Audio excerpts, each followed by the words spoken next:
Oh, I miss the old YouTube. Welcome back everyone to another video in this little series, whatever we've got going on. And in today's video, I'm going to be talking about just the old YouTube and how much I miss it and how I actually think it's going to be making a bit of a resurgence. Now, if you don't know what I'm talking about those prime YouTube years, probably from 2012 to about 2017. Like that was when YouTube was at its all-time peak. And I think in the last couple of years, YouTube's gone away from what kind of made it so good to start with. It lost a lot of its authenticity. Now, whether that's the creator's fault or the platform's fault, that's up to be debated. In my opinion, it's a mixture of the both.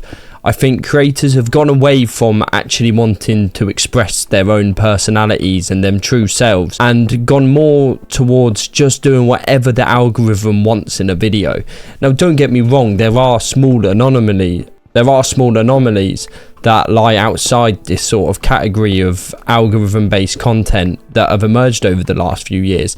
And I think a lot of that is to do with the fact that people are just getting sick and tired of such algorithm-focused content. Everyone says and blames Mr. Beast for it, but I don't think he's the sole problem. Yes, he's inspired a lot of people and he talks about how it works. And he's even talking about now how he's going to go back to sort of a slower pace of video. Like, when you think about it, people are more than happy to sit down and watch a movie on Netflix or even in the cinema. It could be a 3-hour movie and people will watch the whole thing. And that movie is not going to be changing scene every 3 seconds like a Mr. Beast video does. It's going to be going along at a standard pace or rate. It might even have scenes that are a couple minutes long without any cuts, yet everyone's still going to watch it. So if you think the problem's there, that people just don't have the attention span anymore, you would be wrong. Like anyone watching this video, you've got a decent attention span. I'm just waffling and you're able to look and watch this video, and it's why, but it might be what you've longed for. You might not want to just sit down and have an absolute clusterfuck of just graphics and animations poured down your throat, because I know I certainly don't. Yeah, there are some videos like that are really entertaining, but I find myself watching less and less YouTube than I used to back in the day. And I do think a main reason for that is the style of content's changed, and it's not actually what I started watching YouTube for. But because the algorithm is so heavily focused and dependent on watch time and your average view duration, creators feel like they're forced to make content that will suit what they deem to get a higher watch time, which isn't always the case. Look, a main example is if I put on a podcast, I will watch or listen to that entire hour-long podcast. That thing doesn't even have any visuals. Admittedly, my main time for consuming sort of long-form content and podcast content comes while in a car drive. It's like I've committed to myself, I need something, this drive's going to be an hour and a half long. Let me find a piece of content that is going to last the same amount of time. So it is a little bit different. However, I'm easily able to, and I know for a fact that I could just sit there and listen to a podcast and stare out the window and just enjoy a nice view or go on a walk, and it would be perfect. And there's no reason why content can't go back to being like that. One of the main ways I actually used to consume my content on YouTube was almost in the background.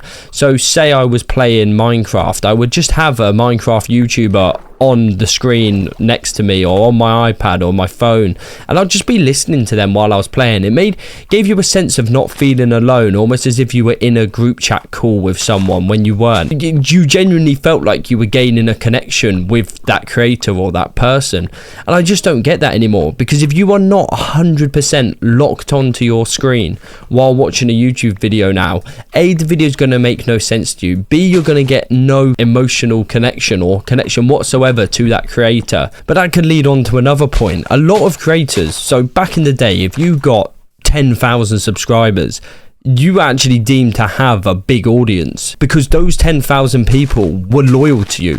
They were really loyal to you. If you posted a video, you were going to get views, you were going to get likes. And that's because YouTube used to push it through the subscriptions box and you would get notifications. I remember like asking for notifications when people click subscribe was such a big deal. But because they would do that and your subscribers actually meant something, they meant they would watch the video because it would come up all over their feed if they were subscribed to you. But nowadays, subscribers don't really mean that much. You almost have as much chance of getting a video with 1 million views if you have 0 subscribers or flat out million, because it's only going to be pushed and shown to people that seem to care for the video. The big problem with that is though, if I've subscribed to a creator, I will probably most likely want to watch most of the pieces of content they put out. Yes, there may be the odd few that I don't want to, but I only subscribe to people for that reason. And unless you're going to change all of the content that you're making every single time, so for example, if I've subscribed to you because I want to watch Call of Duty content, you then upload Overwatch and then you watch CSGO, unless you have that sort of personality. There's the few creators like that, like your Jinxies, your Sketch at the minute. Those guys can post whatever they want because you're not watching that for the content of what they're playing. You are watching that person for the creator. And that's how these guys, and YouTube's almost evolving to go back to the old ways, because people are starting to watch again going, you know what, I started watching YouTube because I liked that creator. I didn't really care for the game, or I liked that game but the creator was the one. I wanted to listen to what that creator had to say. I wanted to feel like I got a connection with that creator, and it's good. That's how YouTube should be. I mean, it's literally in the name, YouTube. It's people, it's real raw people just making content. It's none of this big corporate media giants that are getting their noses in the pie. Like, you see them absolutely everywhere these days. On your homepage on YouTube, probably 80% nowadays of the content on there, that content that's been made has had a whole team working on it. Whereas so back in the day, 80% of the content that would be on your homepage, you knew that person making it, it was them. Like, they would record the video, you'll then go and edit the video, you'll then make the thumbnail, do the title, all of that. You actually had to have a lot of assets to be a YouTuber. Nowadays, if you have some sort of celebrity status or just a bit of money, you can get started on YouTube so easily, and I don't want to hear any otherwise. If I had £10,000, I know for a fact I would be able to run a successful YouTube channel. I've got links to talented editors, which would take up so little time. Then I would then go hire a planner, so someone's going to plan the content for me. Then I'd hire a script writer, they're going to write the script for me. All I need to do is just be the voice of the channel, and the rest of the work can just be done in the background.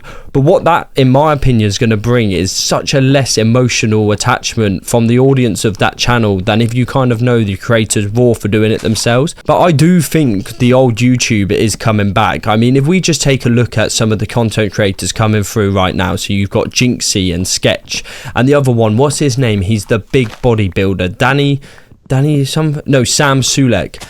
Sam Sulek, I watched a stat. He made an hour-long video with 17 cuts.